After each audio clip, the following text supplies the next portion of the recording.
berjalan dalam firman-Mu, hatiku siap.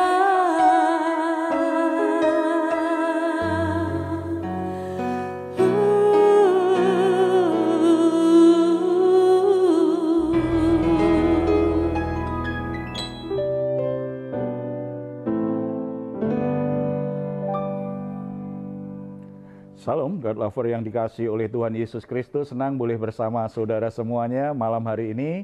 Mari kita nikmati saat istirahat kita bersama dengan keluarga, dengan menghampiri tata kasih karunia Tuhan, dengan memuji, menyembah Tuhan, dan membawa semua permasalahan, semua hal yang mengganggu pikiran, hati, dan perasaan kita.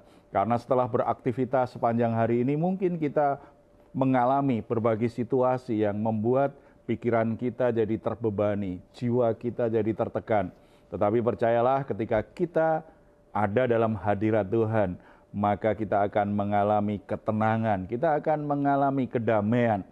Yesus berkata kepada kita, "Marilah kepadaku semua yang letih lesu dan berbeban berat, aku akan memberi kelegaan kepadamu." Sungguh suatu sukacita di dalam hadirat Tuhan, ada kelegaan yang Tuhan akan berikan. Mari kita bersatu dalam doa. Bapa di surga, kami bersyukur atas anugerah-Mu saat ini. Kami akan menghampiri tata kasih karunia-Mu karena kami percaya ini adalah sebuah kemuliaan dalam hidup. Ini adalah anugerah terbesar dalam hidup kami. Karena kami boleh menghampiri tata kasih karunia-Mu tanpa perasaan takut dihakimi. Kami boleh menikmati sukacita dalam hubungan yang penuh damai sejahtera dengan-Mu. Kami boleh menikmati sebuah keindahan bersama-sama dengan Engkau setiap hari. Bapa, kami juga membawa semua beban berat, hal-hal yang mengganggu pikiran kami serahkan kepadamu karena kami sangat percaya hanya Engkau tempat bersandar terbaik. Hanya Engkau kami akan mendapatkan kelepasan, mendapatkan kelegaan, mendapatkan ketenangan, serta damai sejahtera yang sejati. Pujian, penyembahan kami persembahkan kepadamu dalam nama Tuhan Yesus. Amin. Terima kasih Tuhan, sebab hanya bagimu segala kemuliaan, segala pujian, segala hormat dan syukur kami Tuhan. Oleh sebab itu Tuhan, malam hari ini kami datang memuji, memuliakan Tuhan.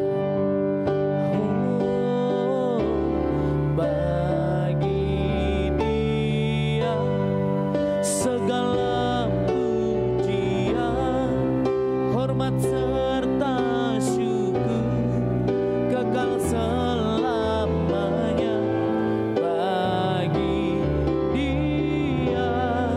Segala pujian,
dalam hidup kami, pengorbananmu yang selalu nyata dalam hidup kami Tuhan.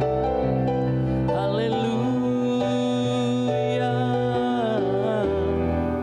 Terima kasih Yesus, terima kasih Tuhan. Oh, how great is our God. Sing with me, how great is our God. And all we see how great is our God.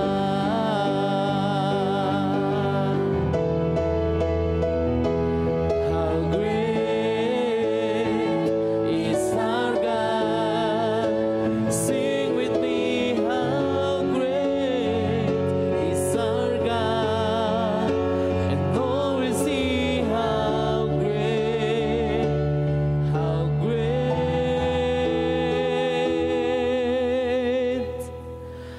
is our God.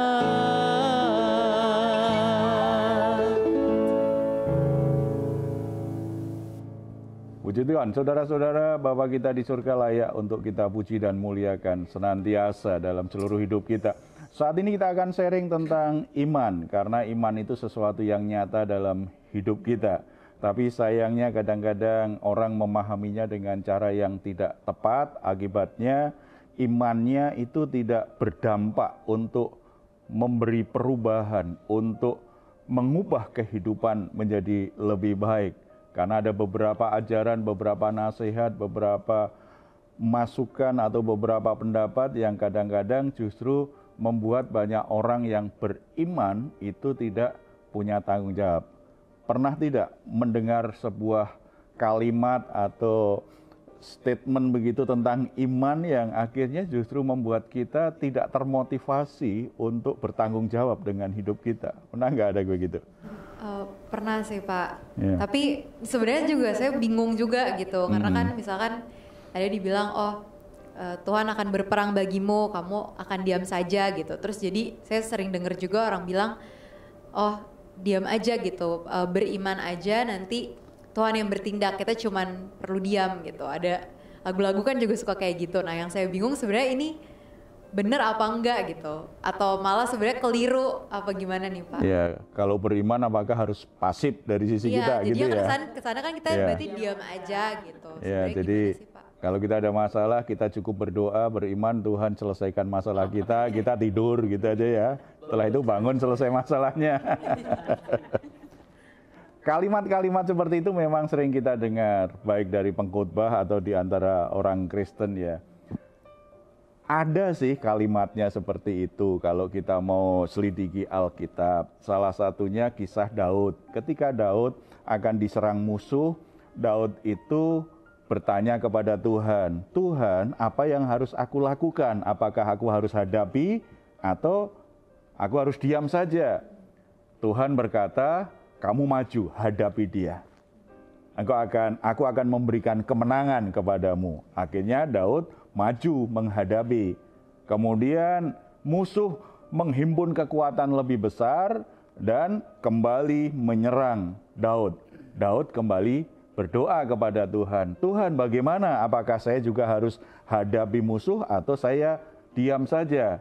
Nggak perlu menghadapinya. Jawaban Tuhan apa? Kamu diam saja, aku yang berperang bagi kamu. Kalau hanya sebatas kalimat itu kan mengutip ayat serampangan, tidak bertanggung jawab. Makanya kalau kita memahami sebuah ayat, harus kita lihat konteksnya apa.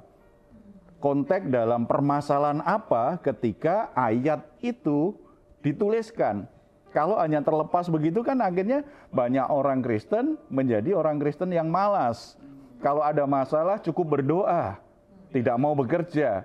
Kalau sudah merasa diserahkan kepada Tuhan, ya sudah, kamu diam saja. Ada waktunya Tuhan suruh kita diam, itu betul. Tuhan yang akan bertindak, Tuhan yang akan berperang bagi kita. Tetapi kasus Daud pun juga ternyata tidak 100% diam loh.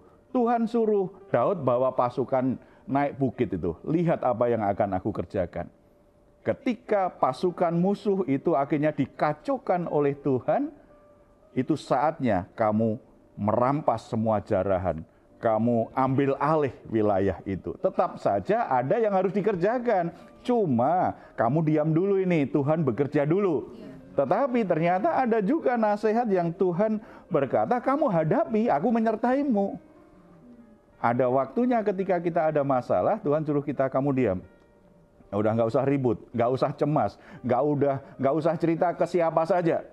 Dari opung, dari tulang, dari tukang sayur, siapa saja diajak omong, diceritain. Nggak usah, itu semakin membuat kamu kalut, membuat kamu cemas. Kamu diam saja, kamu sudah berdoa, kamu serahkan, lihat Tuhan bertindak. Setelah Tuhan bertindak, coba lihat, apa yang harus kamu kerjakan setelah itu. Tetap saja ada tanggung jawabnya walaupun disuruh diam. Ada kalanya kita berdoa, Tuhan memang suruh kita yang berperang, Tuhan menyertai kita. Iman itu tidak bisa dipisahkan tanggung jawab kita sebagai manusia. Ada waktunya kita berdiam, ada waktunya kita bertindak. Masalahnya Tuhan suruh kita diam atau Tuhan suruh kita bertindak? Atau Tuhan suruh dua-duanya? Konteksnya kan Daud ini sedang konsultasi dengan sedang konseling dengan Tuhan nih. Doa yang sifatnya dialog. Cuma sementara banyak orang Kristen memahami ayat itu berarti kan Tuhan bertindak. Setelah itu dia menghindar tanggung jawab. Dia tidak lakukan apa-apa. Itu pasti tidak tepat untuk menjadi prinsip iman. Jadi bagaimana kita bisa memiliki iman yang bertindak itu, Pak? Ya harus bertindak. Artinya ambil tanggung jawabnya. Coba kita perhatikan Matius pasal 15 ayat 21 sampai 39. Kalau kita baca perikop ini, kita tahu prinsip iman yang bertindak itu seperti apa, yang akhirnya menghasilkan mujizat bagi orang yang beriman itu. Kita baca ayat yang ke-21 sampai 28, itu bicara tentang perempuan Kanaan yang percaya kepada Tuhan Yesus Kristus. Saya bacakan saja yang 22. Maka datanglah seorang perempuan Kanaan dari daerah itu dan berseru, "Kasihanilah aku ya Tuhan, anak Daud, karena anakku perempuan kerasukan setan dan sangat menderita." Tetapi Yesus sama sekali tidak menjawabnya, lalu murid-muridnya datang dan meminta kepadanya, "Suruhlah ia pergi." Ia mengikuti kita dengan berteriak-teriak. Seorang perempuan yang sangat prihatin karena anak perempuannya kerasukan setan, sangat menderita, berdoa kepada Tuhan, minta belas kasihan Tuhan. Murid-muridnya melarang, "Kamu mengganggu guru." Teriak-teriak seperti itu, mengganggu guru. Bahkan Yesus di ayat 24 juga berkata, "Aku diutus hanya kepada domba-domba yang hilang dari umat Israel." Yesus sedang menguji imannya, apakah dia sungguh-sungguh percaya atau tidak. Aku kan harus memberi perhatian dulu kepada umat Israel. Tetapi ternyata dia tetap berteriak, dia tetap minta tolong. "Tuhan, tolonglah aku." Bahkan dengan rendah hati dia berkata, ketika Tuhan berkata, "Tidak patut mengambil roti yang disediakan bagi anak-anak dan melemparkannya kepada anjing." Perempuan itu menjawab, "Benar Tuhan, namun anjing itu makan remah-remah yang jatuh dari meja tuannya." Jadi ini iman yang tidak menyerah walaupun menghadapi tantangan. Terus bergerak, terus. Bahkan ada hambatan dari murid-murid Tuhan Yesus, tetap aja bergerak. Karena iman itu akan membuat orang aktif. Iman yang benar itu membuat orang itu jadi punya pengharapan, jadi punya kekuatan dari hatinya untuk berani menghadapi masalah itu, untuk menyelesaikan, untuk mengatasi situasi sulit yang sedang dihadapi. Makanya dia teriak terus, dia minta tolong kepada Tuhan. Kalau memang tidak dapat rotinya, remah-remahnya juga bolehlah. Artinya benar-benar dia bergantung pada belas kasihan Tuhan, membuat dia bergerak. Karena iman yang bertindak seperti itu, apa yang kemudian dilakukan Yesus? Ayat 28. Maka Yesus menjawab dan berkata kepadanya, "Hei ibu, besar imanmu, maka jadilah kepadamu seperti yang kau kehendaki." Dan seketika itu juga anaknya sembuh. Iman yang besar itu pasti iman yang bertindak. Iman yang bermalas-malasan, iman yang mudah menyerah, iman yang tidak berani mengambil tanggung jawab bagi penyelesaian masalahnya, itu iman yang lemah, iman yang tidak bertumbuh.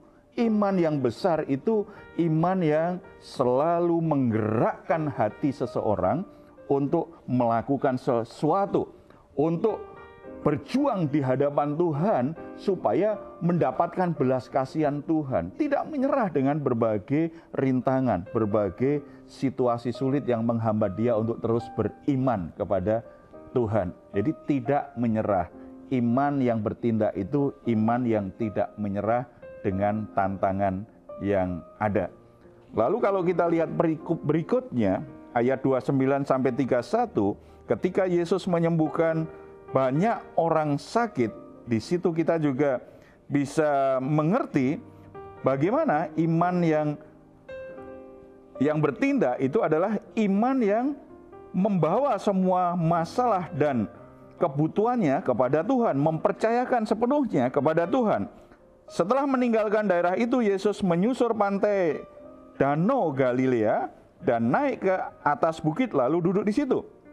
Kemudian orang banyak berbondong-bondong datang kepadanya, membawa orang lumpuh, orang timpang, orang buta, orang bisu, dan banyak lagi yang lain. Lalu meletakkan mereka pada kaki Yesus dan Ia menyembuhkan mereka semuanya.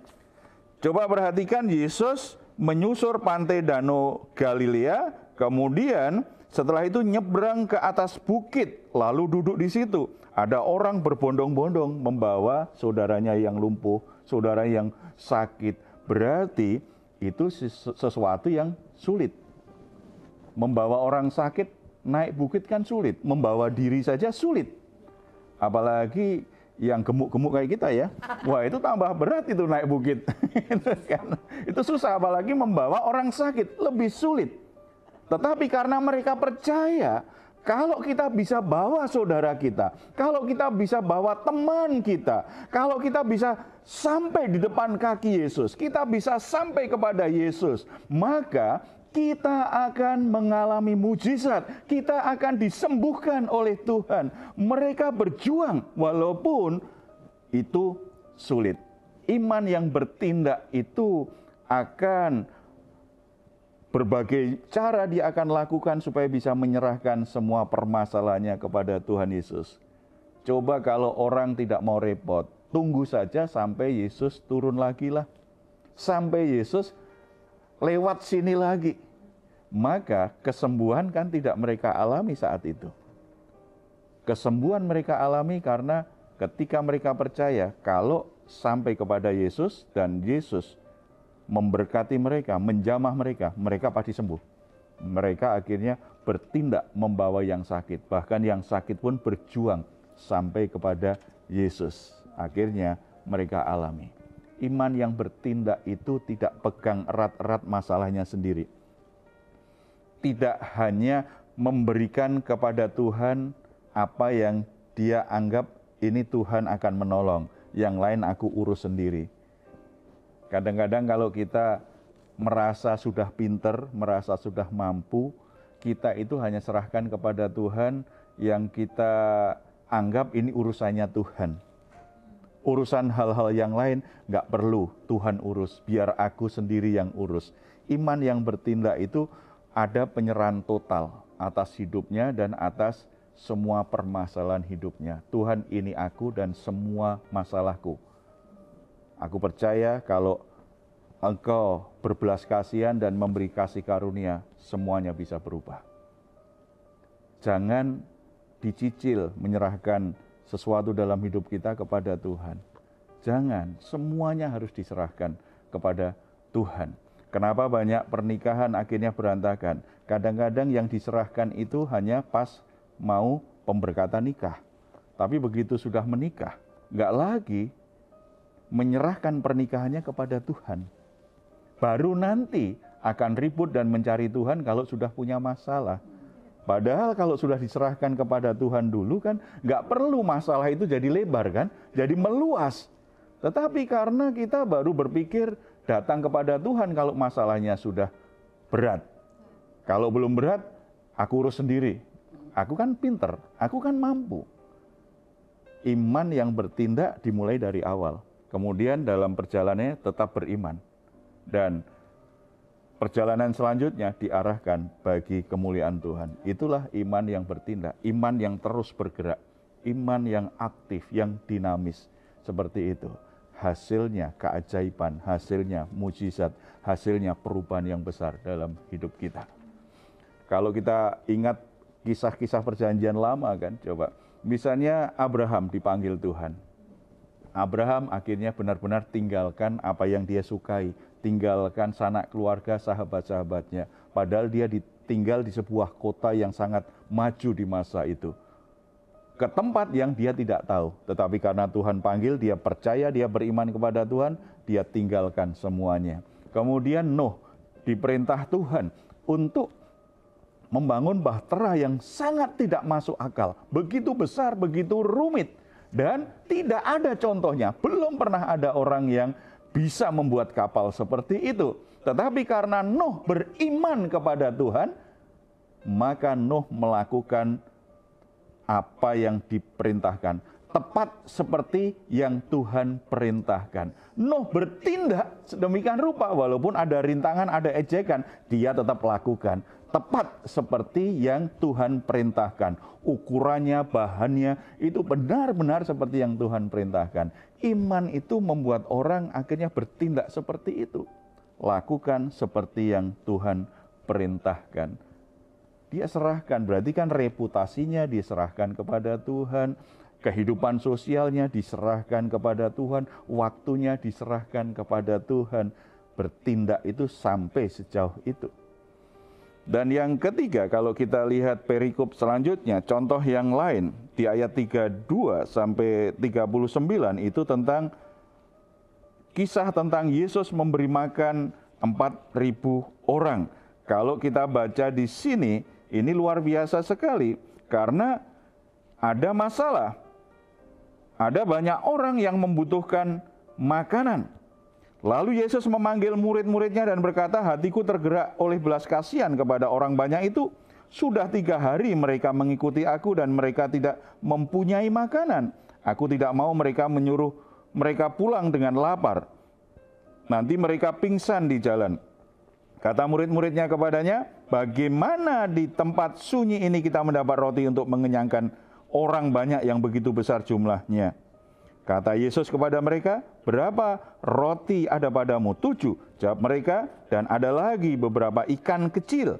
Lalu Yesus menyuruh orang banyak itu duduk di tanah. Sesudah itu ia mengambil ke-7 roti, dan ikan-ikan itu mengucap syukur, memecah-mecahkannya, dan memberikannya kepada murid-muridnya. Lalu murid-muridnya memberikannya pula kepada orang banyak itu. Bagaimana mungkin dengan 7 roti dan beberapa ikan kecil. Jadi ada catatannya loh, ikan kecil. Untuk memberi makan 4.000 orang laki-laki. Belum perempuan, belum anak-anak. Berarti tidak mungkin. Kapan mujizat itu terjadi? Kapan keajaiban Tuhan itu terjadi? Ketika murid-murid beriman bahwa Yesus bisa mencukupi itu dalam keadaan mereka terbatas, yang hanya 7 roti dan beberapa ikan kecil. Ketika itu diserahkan kepada Yesus, berarti kan diserahkan semuanya kan? Seperti prinsip yang pertama, kemudian murid-murid diperintahkan Tuhan, ini sekarang bagikan kepada orang-orang itu. Murid-murid mengambil dan mulai bertindak seperti yang diperintahkan Tuhan. Ketika mereka membagi-bagikan roti, di situ kuasa Tuhan bekerja. Keajaiban itu terjadi kapan? Ketika murid-murid mulai bertindak, melakukan apa yang Tuhan perintahkan. Walaupun itu sangat tidak masuk akal. Tetapi begitu mereka mulai bertindak, maka kuasa Tuhan bekerja. Saudara-saudara yang dikasihi Tuhan, Kita mungkin menghadapi situasi yang sangat sulit, masalah yang sangat berat, dan kita tidak sanggup untuk mengatasinya. Situasinya begitu mencemaskan dan menakutkan. Kita hampir putus asa atau bahkan sudah menyerah saat ini. Tetapi percaya, kalau saudara percaya pribadi Yesus Kristus adalah Tuhan yang punya kuasa, yang mampu melakukan keajaiban dan memberikan mujizat dalam hidupmu, datang kepada Dia. Jangan hanya berdoa. Apa yang Tuhan taruh di hatimu untuk lakukan sesuatu, mulai bertindak. Ketika engkau melangkah bertindak, kuasa Tuhan terjadi. Keajaiban akan engkau alami. Mari kita bersatu dalam doa. Bapa di surga, kami sangat percaya Engkau adalah Tuhan yang maha kuasa. Engkau Tuhan yang punya kedaulatan atas segala sesuatu, yang bisa mengubah segala sesuatu. Tuhan sanggup menolong keadaan kami.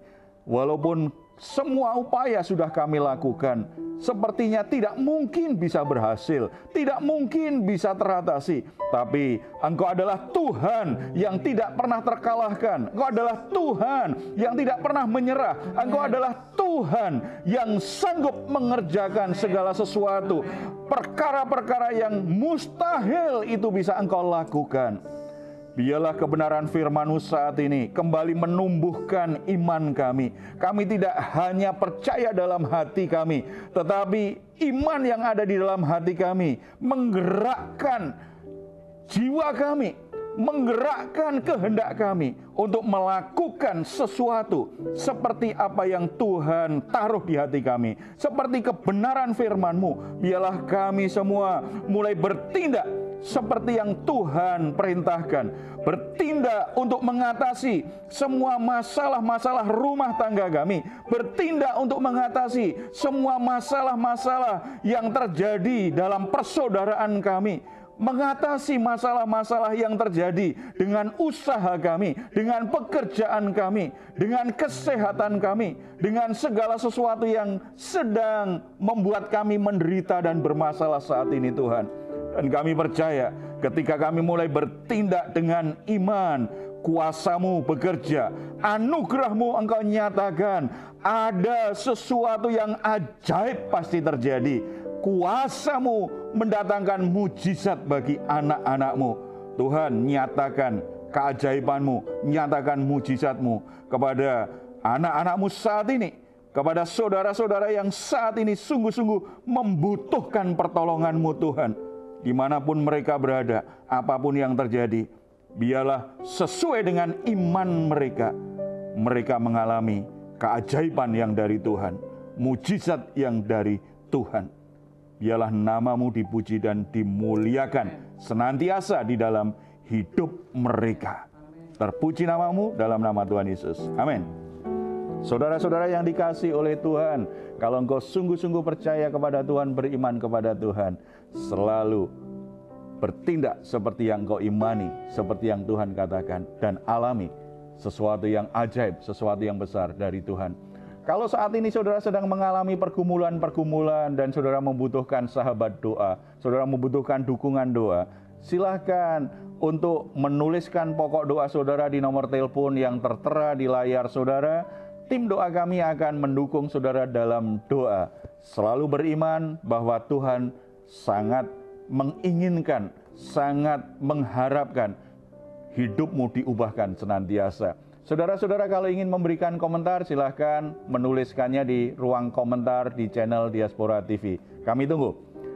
Mazmur 4 ayat 8-9. Engkau telah memberikan sukacita kepadaku lebih banyak daripada mereka, ketika mereka kelimpahan gandum dan anggur. Dengan tentram aku mau membaringkan diri lalu segera tidur, sebab hanya Engkaulah ya Tuhan yang membiarkan aku diam dengan aman. Puji Tuhan, selamat malam, selamat beristirahat. Tuhan Yesus memberkati kita semuanya. Salam.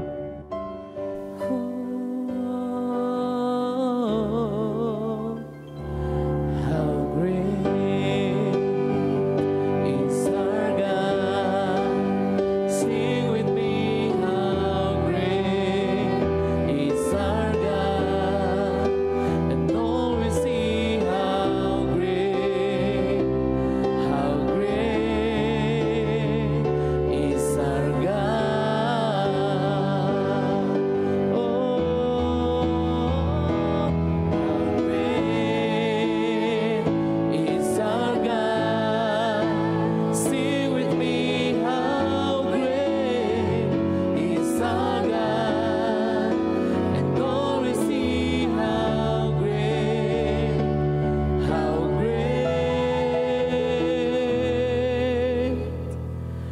is our God.